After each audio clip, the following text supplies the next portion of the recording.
शाक अगर भी ये पुष्ट कहानी कर अच्छी दी। लगी तो प्लीज खारे चैनल जल को का लाइक और समुद्र, सब्सक्राइब ईख के कर रस का दीजिएगा। समुद्र, मदिरा का समुद्र, घी का समुद्र, दूध का समुद्र, मट्ठे का समुद्र और मीठे जल का समुद्र। महाराज प्रिव्रत ने बर्हिष्मति से आग्नेद्र, इद्वजिह्व, यज्ञबाहु, हिरण्यरेता, घृतपृष्ठ, मेधातिथि, वीतिहोत्र, ये जो 7 पुत्र, इनको इन 7 द्वीपों का अधिपति बनाया। 3 पहले सुन चुके हैं, वो बाल ब्रह्मचारी परम सन्यासी हैं। तो 10 पुत्र ये बर्हिष्मति, ऊर्जस्वती नाम की एक कन्या जिसका विवाह भगवान शुक्राचार्य जी से किया। शुक्राचार्य जी की पुत्री शुक्र कन्या देवयानी के नाम से प्रसिद्ध हुई, जिनकी चर्चा कल हुई। राजन, जो भगवान श्री हरि का निरंतर भजन करते हैं वो 6 इन 2 क्षय पर विजय प्राप्त कर लेते। पहला क्षय भूख, प्यास, शोक, मोह, जरा, मृत्यु। भूख, प्यास, शोक, मोह, जरा, मृत्यु, इन 6 का प्रभाव नहीं पड़ता। जो निरंतर चित्तवृत्ति भगवान श्री हरि के भजन में जोड़े। अतुलनीय बल पराक्रम से युक्त महाराज प्रिव्रत एक बार देखा कि परम करुणामय भगवान देवर्षि नारद जी पधारे। नारद जी के चरणों की पूजा की और शरण में जाकर बैठ गए, और बैठते ही बड़ा मन अशांत हो गया प्रिव्रत जी का। ये वही प्रिव्रत हैं जो आत्मबोध प्राप्त महापुरुष, जिनके लिए ब्रह्मा जी आकर आदेश किए कि गृहस्थाश्रम में जाओ, जिनके लिए प्रश्न करते हैं परीक्षित जी कि महाराज आत्मबोध प्राप्त महापुरुष गृहस्थाश्रम में कैसे रम गया। वही आज जब इतना सब कुछ हो गया, देवर्षि नारद जी के पास बैठ करके कहा, प्रभु मेरा मन अशांत हो गया है, अब मेरा मन भाग रहा है विरक्ति की तरफ। बड़े आश्चर्य, अहो जो शब्द लिखा है, अहो कितना बुरा ये माया का प्रपंच है। महाराज प्रिव्रत करे, मेरे अंदर विषय लोलुपता पैदा कर दी। ये कभी कोई न सोचे, कभी कोई न सोचे। मरे मन में भी जीवित करके, रामचरितमानस में आता है जब काम ने अपना प्रभाव दिखाया तो मरे मनों में भी काम जागृत। मरे मन का मतलब भगवत प्राप्त महापुरुषों के। तो देवर्षि नारद जी भगवत प्राप्त नहीं है क्या? इसीलिए सब हरिशरणम हरिशरणम हरिशरण। नारद जी से कहा, प्रभु मेरी इंद्रियां विषय लोलुप हो गई, मैं तो अंधकूप में गिरा रहा हूं, बस बस बस बहुत हो गया, बहुत हो गया, अब नहीं अब नहीं अब नहीं। ये बड़े आश्चर्य की बात है। अहो असाधु निष्ठितम यदभिनिवेशितो मिंद्रियैर अविद्या रचित विषम विषयांधकूपे तदल मल ममुष्या वनिताया विनोद मृगम माम धिक धिक गीति गर्ह्यांचकार। क्या बन गया? कहा मैं आत्म स्वरूप में रमण करने वाला और कहा स्त्री के हाथ का खिलौना बन गया, स्त्री का क्रीड़ा मृग बन गया। वनिताया स्त्री, विनोद मृगम क्रीड़ा मृगम, माम धिक धिगिति गर्ह्यांचकार। धिक्कार है धिक्कार मेरे ज्ञान को, मैं बड़ा ज्ञानी बनता था, स्त्री के हाथ का खिलौना बन गया और उसने मुझे विषयांध कूपे, विषय के अंधे कुएं में ढकेल दिया, और मैं ऐसे नाचा जैसे मदारी बंदर को नचाता है, ऐसे मुझ आत्मज्ञानी को नचा दिया। महाराज प्रिव्रत कह रहे, धिक्कार है हमारे ज्ञान को। देवर्षि नारद जी के चरणों में बैठकर देवर्षि नारद जी ने कहा, तुम विवेकवान पुरुष हो, तुम्हारी सोई हुई विवेक वृत्ति पुनः जागृत हो गई है। त्याग करो तत्काल सारे संसार के इस राज्य पाठ का, मोह का, राग का, भोग का। जैसा आदेश हुआ उसी समय सारी पृथ्वी के आदि सम्राट महाराज मनु के पुत्र प्रिव्रत जी ने अपने पुत्रों में राज्य लक्ष्मी को बांट दिया, और मानो मर गए हों ऐसे मृत तुल्य होकर के, घोर वैराग्य धारण करके, नारद जी के बताए हुए मार्ग से पुनः अपने स्वरूप की तरफ राजा प्रिव्रत ने, चूंकि पूर्व में आत्मबोध महापुरुष, तो जैसे निर्मल जल में ऊपर सेवार आ जाए, जल में हरी हरी जो, उसको हटाओ तो फिर निर्मल जल हो गया, ऐसे ही गृहस्थाश्रम के नाना प्रकार के कर्तव्य कर्मों का पालन करते करते और भोगों को भोगते भोगते एक ज्ञान में सेवार सा आ गया था। देवर्षि नारद जी के बताए मार्ग से उन्होंने पुनः उसको अलग किया और संपूर्ण भोगों को मृत तुल्य अनुभव करते हुए अपने स्वरूप में स्थित हो गए। महाराज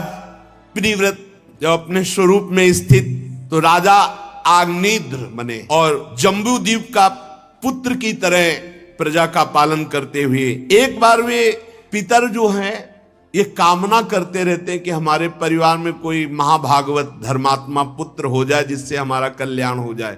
पितृलोक स्वर्गलोक के ऊपर है, तो पितृलोक की कामना से सतपुत्र प्राप्ति के लिए पूजा की, सब सामग्री जुटाई और मंदराचल की घाटी में तपस्या करने लगे। महाराज अग्निद्र, जब कोई तपस्या करता है सही ढंग से तो उसके पास उसकी तपस्या को नष्ट करने के लिए माया भेजी जाती है। अब जैसे कह दे कि अब क्यों ऐसा नहीं सुनने को मिलता कि रंभा आ रहे, पूर्व चित्ती आ रहे, मेनका आ रहे, जरूरत है नहीं। देवता लोग देखते हैं इतने में गिर गए हैं मृत्यु लोक के ही भोगों में, तो फिर देवलोक के भोग काय को भेजेंगे। जब ये अपनी कठोर तपस्या में संलग्न हुए महाराज अग्निद्र, तो पूर्व चित्ती नाम की अप्सरा भेजी गई, बहुत ही सुंदर। अग्निद्र जी जहां तपस्या कर रहे थे मंदराचल की घाटी बड़ी रमणीय थी, एकांत स्थल। अब वो अपने गायकों के साथ आई, बड़े सुंदर सुंदर गीत गाए जा रहे हैं, वाद्य बज रहे हैं। अब उसने नृत्य गान आदि के द्वारा उनका ध्यान भंग किया। महाराज अग्निद्र का समाधि योग में स्थित उन्होंने आंख सामने दिखाई दी मानो नवीन कमल की कली, ऐसे सुंदर नेत्र और दिव्य एक अप्सरा। महाराज समाधि में थे, आंख खुली तो समाधि को भूल गए कि कहां समाधि में थे। सामने जो ही पूर्व चित्ती अप्सरा को देखा भूल गए। वही विलासपूर्ण गति, क्रीड़ा, चापल्य, लज्जा, विनय युक्त चितवन। कामदेव ने देखा कि बढ़िया अवसर है। क्या बढ़िया अवसर है? अप्सरा को नीचे से ऊपर तक देख रहे हैं, समाधि में थे, संभलने का होश अवसर नहीं दिया जाता, होश नहीं दिया जाता। कामदेव ने अपने फूलों के बाण संधान करके, अब तो महाराज ने इशारा किया, डरो मत, दूर क्यों, नजदीक आ जाओ, मना कर दिया। आई उन्हीं के लिए है, जब मना होता है तब और आसक्ति प्रबल होती। उठ खड़े हुए और इतने आसक्त चित्त एक दृष्टि में हो गए कि उन्होंने कहा, मुनिवर तुम कौन हो? उनको लगा कि ये कोई ऋषि है आए हुए, तुम हमारे इस तपोस्थली में क्या करना चाहते हो?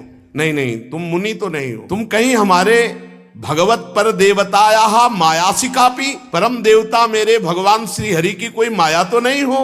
अच्छा, ये तुमने जो भौहों की कमान चढ़ाकर और नेत्रों के बाण हमें लगता है तुम हमारा शिकार करने तो नहीं आए हो। ये तुम्हारे 2 बाण पहने पहने मेरे हृदय में लग रहे, इसका मतलब तुम शिकार करने आए हो हमारा। वैसे तो सराहनीय पराक्रम है आपका, अभी आपने कुछ कहा नहीं लेकिन मैं घायल हो चुका हूं। कौन हो तुम? मैं तुम्हारी स्तुति करता हूं, तुम हमसे बात करो। फिर भी वो नहीं बोले। तो बोले, ब्रह्मन ये तुम्हारे चरण और चरणों में ये जो आवाज आ रही है नूपुरों की, ये तो ऐसा लग रहा है कि जैसे कोई पक्षी कलरव कर रहा हो। फिर पूरे अंग प्रत्यंगों का वर्णन करते हैं और कहा, प्रभु, अब प्रभु को भूल गए, प्रभु हमारा चित्त क्षुब्ध हो रहा है, तुम्हारे शरीर से बड़ी सुगंध आ रही है, तुम कौन सा भोजन करते हो? हमें लगता है कि तुम केवल घी या हवन सामग्री, क्योंकि ऐसी सुगंध आ रही है, तो तुम कोई भगवान की कला तो नहीं हो।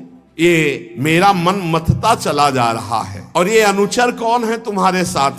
श्री सुखदेव जी कहते हैं, महान तपस्वी अग्निद्र जी जब ऐसी प्रार्थना कर रहे थे तो उस अप्सरा ने उसी समय उनसे संभाषण किया और धीरे धीरे बात करते करते महाराज को अपने अधीन कर लिया और कई हजार वर्ष तक उनको सुध नहीं आने दी।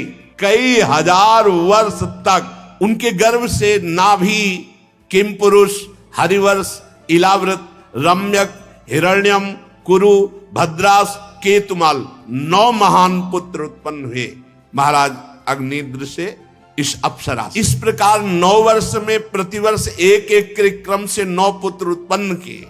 कई हजार वर्ष तक फिर अचानक अंतर्ध्यान हो गई पूर्व चित्ती में जो अप्सरा थी और ब्रह्मा जी के पास जाकर के जो आज्ञा थी वो कार्य हो गया। महाराज नए स्वर्ग की रचना कर रहे थे विश्वामित्र जी, मेनका जी आए, इनको लगाव नहीं होता, आसक्ति नहीं होती इनके हृदय में किसी के प्रति प्रेम नहीं होता। ये केवल आज्ञा का पालन करने आते हैं, उतना ही केवल जितना आज्ञा है। अब जो ही शकुंतला प्रकट हुई तप नष्ट हुआ, अभी विश्वामित्र जी समझ भी नहीं पाए थे अंतर्ध्यान, भगवान की विचित्र माया। ब्रह्मा जी की सेवा में जाकर उपस्थित होकर का काम, बहुत सावधान, यदि भगवत प्राप्ति करनी है, भजन करनी है, तो तो ये जो महापुरुष जन आज प्रथम श्लोक की जो व्याख्या हुई उसको जीवन में धारण कर ले। नैव प्रेक्ष, देखना नहीं, ना संभाषण करना है, ना हमको उस विषय का चिंतन करना है। अगर इसी जन्म में भगवत प्राप्ति करनी तो थोड़ा सा अपने आप को संभालिए। अगर थोड़ी भी छूट दे दी इंद्रियों की तो बहुत रपटते चले जाओगे। आग्नेयद्र जी ने जब देखा कि अप्सरा अंतर ध्यान, अब कुछ अच्छा नहीं लगा, तब फिर वही तपस्या याद आई। तो जो 9 पुत्र हुए उनको जम्बू द्वीप के 9 विभाग करके अलग अलग राजा बना दिया और आप वही फिर समाधि में पहुंच गए। जब भगवत चिंतन परायण पुरुष विषय में जाता है तो उसे ज्यादा दिन कोई आसक्त नहीं रख सकता, क्योंकि पूर्वाभ्यास उसका उठेगा और उसे पुनः वहीं स्थित कर देगा। पर समय तो जाता है ना, और इसमें प्रारब्ध भी बहुत जोर का होता है, पूर्व प्रारब्ध भी बहुत बलवान होता है। बहुत से कारण मिलते हैं तब कहीं वो योद्धा फंसता है, ऐसे नहीं फंसता। बहुत से कारण होते, अभिमान हो गया, परदोष दर्शन हो गया, प्रारब्ध पूर्व जन्म का उपस्थित हो गया और वासना का आक्रमण हुआ, देवता अपने अपने इंद्रियों के द्वार में बैठे उसे, तब वो कहीं योद्धा परास्त। लेकिन वो हरि का जो जन होता है वो परास्त नहीं होता। जिस समय जैसे होश आया वो फिर अपने स्वरूप में उसी जगह पहुंच जाएगा। नामे भक्ता प्रणश्यति, भगवान ने कहा मेरे भक्त का नाश नहीं होता। आग्नेयद्र जी ने विचार किया कि अरे मेरे परम पुरुषार्थ को अप्सरा ने अपहरण कर लिया। फिर उन्होंने समस्त भोगों का त्याग करके अपनी चित्तवृत्ति प्रभु में लगाया और शरीर छोड़। महाराज आग्नेयद्र के परम धाम सिधारने के बाद नाभि आदि 9 भाइयों ने मेरु की मेरु देवी प्रतिरूपा उग्र दृष्टि लता रम्या श्यामा नारी भद्रा देवीति नाम की 9 कन्याओं से विवाह किया। नाभि के कोई संतान न थी, इसलिए उन्होंने अपनी भार्या मेरु देवी के सहित भगवान का यजन किया। यद्यपि सुंदर अंग वाले श्री भगवान द्रव्य देश काल मंत्र ऋत्व दक्षिणा और विधि इन यज्ञ के साधनों से सहज में नहीं मिलते, तथापि वे भक्तों पर तो कृपा करते ही हैं। इसलिए महाराज नाभि ने श्रद्धा पूर्वक विशुद्ध भाव से जब भगवान की आराधना की तब उनका चित्त अपने भक्त का अभीष्ट कार्य करने के लिए उत्सुक हो गया और भगवान सर्वथा स्वतंत्र हैं। भगवान यज्ञ से प्रकट हो गए। जब महाराज नाभि ने पुत्र प्राप्ति के लिए आराधना की, भगवान रेशमी पीताम्बर धारण किए हुए, विशाल वक्षाय स्थल, श्रीवत्स चिन्ह, अजान बाहु, लंबी भुजाएं, गले में बनमाला, कौस्तुभ मणि, बड़ा सुंदर भगवान का स्वरूप। ये देखकर ऋत्वज, सदस्य, यजमान सब खड़े हो गए और जैसे निर्धन को धन मिल जाए ऐसे सब आनंदित होकर सबने भगवान के चरणों में अर्घपाद्य अर्पित करके प्रणाम किया। और फिर ऋत्वजों ने कहा, हे पूज्यतम, हम आपके अनुगत भक्त हैं, हमारे आप परम पूजनीय हैं, इसलिए बार बार मैं आपका पूजन करता हूं, किंतु हम आपकी पूजा करना क्या जाने। हम तो बस आपके चरणों में प्रणाम करते हैं और महापुरुषों से जो सीखा है वही हम आपकी सेवा करते हैं। प्रभु, हम सब प्रपंच में ही फंसे हैं, तो आपके गुणगान करने में हम असमर्थ हैं। आप साक्षात परमेश्वर हैं, आप अपनी कृपा से प्रसन्न हो जाइए। यदि कोई आपका वर्णन करने का साहस करेगा तो जैसे किसी की बुद्धि सीपी हो और वो समुद्र को नापना चाहे तो कितने दिनों में नाप पाएगा, पूरा जीवन लग जाए तो भी नहीं नाप पाएगा। ऐसे ही प्रभु हमारी बुद्धि बहुत छोटी है, आपकी महिमा अपार है, हम कैसे आपका यश गान करें। यदि कोई भक्त दीन होकर एक पत्ता तुलसी, दूब का अंकुर या कोई फूल या कोई फल दे दे तो आप बहुत मानकर संतुष्ट हो जाते कि इसने बहुत दे दिया। दीन होकर, दैन्य होकर के प्रभु, हम तो समझते हैं कि आप केवल अपनी कृपा से प्रसन्न होते हैं। ब्रह्मादिक परम पुरुषों की अपेक्षा आप सर्वात श्रेष्ठ है। हे यज्ञ पुरुष, हमने तो बुलाया भी नहीं हो, आप करुणावश आ गए हैं, ये आपकी अहेतुकी कृपा है। पूज्यतम, हम सबसे बड़ा वरदान ये पा गए कि ब्रह्मादिक के वरदायक आपका दर्शन पा गए, हमारे नेत्र सफल हो गए, हमारा जन्म लेना सफल हो गया। नेत्र की सफलता, जन्म लेने की सफलता, भगवान का साक्षात्कार। आपका दर्शन तो वो पाते हैं जो रात दिन आपका मंगलमय चिंतन करते रहते हैं और वैराग्य से प्रज्वलित हुई ज्ञानाग्नि के द्वारा अंतःकरण के राग द्वेष को भस्म कर देते हैं और जिनका स्वभाव सम और शांत है वो आत्माराम मुनिगण आपका दर्शन पाते हैं। प्रभु, गिरना, ठोकर लगना, छींकना, जम्भाई लेना, बुखार आना या और कोई कष्ट होना, इन समयों में आपका जो स्मरण करते हैं उनके सकल अमंगलों का नाश हो जाता है। हे प्रभु, भक्तवत्सल, दीन बंधु, एक प्रार्थना और है। प्रभु, कोई ऐसी वस्तु नहीं त्रिभुवन में जो आप दे न सके, फिर भी आपसे कुछ मांगना ऐसा है जैसे चक्रवर्ती सम्राट से भूसा मांगना, पर हम मांग रहे हैं अपने लिए नहीं, अपने यजमान के लिए। हमारे यजमान राजर्षि नाभ हैं, इनके कोई संतान नहीं है और ये यज्ञ भी संतान के लिए ही कर रहे थे। आप कृपा करके प्रकट हुए हैं। तो प्रभु, वैसे आपकी माया का पार पाना बड़ा कठिन है, हम माया से ही प्रेरित होकर बोल रहे हैं। देवादिदेव, आपकी कृपा से सब काम बन जाता है, इसलिए हम अज्ञानियों की धृष्टता क्षमा करें और मेरे महाराज को पुत्र हो ऐसी आप कृपा करें। भगवान ने कहा, कैसा पुत्र हो चाहते हो? तो समस्त ऋतुजों ने कहा, प्रभु जब आप प्रकट हुए हो तो आप ही जैसा पुत्र हो। तो श्री भगवान ने कहा, अहो बता हम ऋषियो भवत भी रवित गिरभीर वर सुलभ मभियाचितो यद मुष्यात्मजो मया सदृशो भूयादिति ममाहमेवाभिरूपः। ऋषियों, बड़े असमंजस की बात कह दी, मेरे जैसा पुत्र तो मैं ही हूं। इसका मतलब राजर्षि नाभ के पुत्र रूप में मैं प्रकट हूं? मैं तो अद्वितीय हूं, मैं नाभि के यहां अवतार लूंगा। आप सब ऋषियों की प्रार्थना स्वीकार हुई। महारानी मेरु देवी के सुनते हुए भगवान अंतर ध्यान हो गए। परीक्षित, उस यज्ञ में महर्षियों द्वारा भगवान के प्रसन्न किए जाने पर नाभि का परम प्रिय हुआ। महारानी मेरु देवी के गर्भ से महाराज नाभि की पत्नी मेरु देवी शुद्ध सत्वमय विग्रह धारण करके भगवान ऋषभ देव जी के रूप में प्रकट हुए। भगवान का अवतार परमहंसों की चर्या, अवधूतों की चर्या, ये मार्ग प्रशस्त करने के लिए भगवान ऋषभ देव जी के रूप में प्रकटे। जे ही जन्म भगवान ने लिया, वज्र अंकुश आदि चिन्ह चरणों में बने हुए थे। समता, शांति, वैराग्य, ऐश्वर्य, महाविभूतियां, ये सब भगवान में विराजमान। राजा, मंत्री, प्रजा, ऋषि, ये सब प्रसन्न हो गए देख करके। ऐसा तेज, ऐसा ऐश्वर्य, यश, पराक्रम, प्रबलता कि ऋषियों ने नाम रखा ऋषभ। ऋषभ माने श्रेष्ठ, जिसे कोई परास्त न कर सके।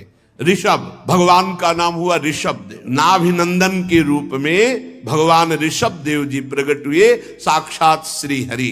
अभी ये कुछ ही समय के थे कि इंद्र ने वर्षा बंद कर दी। तो उन्होंने पिताजी से कहा, आप चिंता मत कीजिए, और अपनी योग माया से इस भारतवर्ष का नाम पहले अजनाब वर्ष था, अजनाब वर्ष, खूब वर्षा करवाई। पूरी प्रजा को सुखी देखकर नाभि जी बड़े प्रसन्न हुए कि हमें महायोग पति भगवान श्री हरि पुत्र रूप में प्राप्त हुए हैं। खूब लालन पालन किया। उनके सौभाग्य का क्या वर्णन, जिनके भगवान पुत्र बने हों। जब और थोड़ा सयाने हुए भगवान ऋषभ देव जी, तो देखा संपूर्ण प्रजा स्वाभाविक भगवान ऋषभ देव जी से प्रेम करती है। तो राज्य अभिषिक्त चक्रवर्ती सम्राट पद पर ऋषभ देव जी को और हाथ जोड़कर प्रार्थना की कि प्रभु हमारा काम हो गया। और अपनी पत्नी मेरु देवी को लेकर बद्रिका आश्रम गए और वहां ये पहले समाधि में थे, अब फिर समाधि में। यही देखो, शास्त्र देखो, पहले भगवत चिंतन परायण, फिर माया में गृहस्थी धर्म में, फिर भगवत चिंतन परायण। पत्नी सहित बद्रिका आश्रम, वहां जाकर के भगवत समाधि में स्थित हो गए और अपने शरीर का त्याग कर दिया। भगवान श्री हरि के रूप में नर नारायण की आराधना करते हुए उन्हीं के स्वरूप में लीन हो गए। इनके सौभाग्य का वर्णन कौन कर सकता है, जिनके पुत्र रूप में भगवान श्री हरि ऋषभ देव जी के रूप में प्रकट हुए। भगवान ऋषभ देव जी इस अजनाब वर्ष, ये जो अजनाब आज भारतवर्ष कहा जाता है, इसका नाम पूर्व में अजनाब खंड, अजनाब वर्ष। गुरु वरण किया, गुरुकुल का सेवन किया, फिर गुरुदेव से शिक्षा प्राप्त करके गुरु दक्षिणा दी। ये पूर्व में विधान था गुरु दक्षिणा देने का।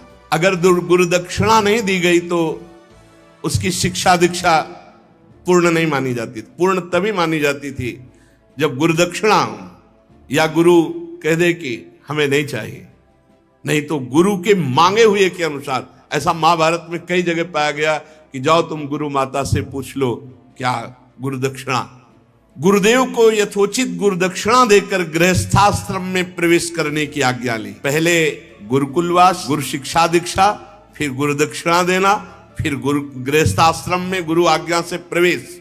फिर देवराज इंद्र की कन्या जयंती से भगवान ऋषभ देव जी का विवाह हुआ। श्रौत स्मार्त दोनों प्रकार के शास्त्रोपदिष्ट कर्मों का आचरण करते हुए जयंती से अपने समान गुण वाले 100 पुत्र उत्पन्न किए। उन 100 पुत्रों में सबसे बड़े पुत्र थे महायोगी भरत जी, जो कई बार उदाहरण में आते रहते हैं, जड़ भरत रूप में या भरत रूप में। सबसे अधिक गुणवान और महिमाशाली भरत जी बड़े पुत्र थे।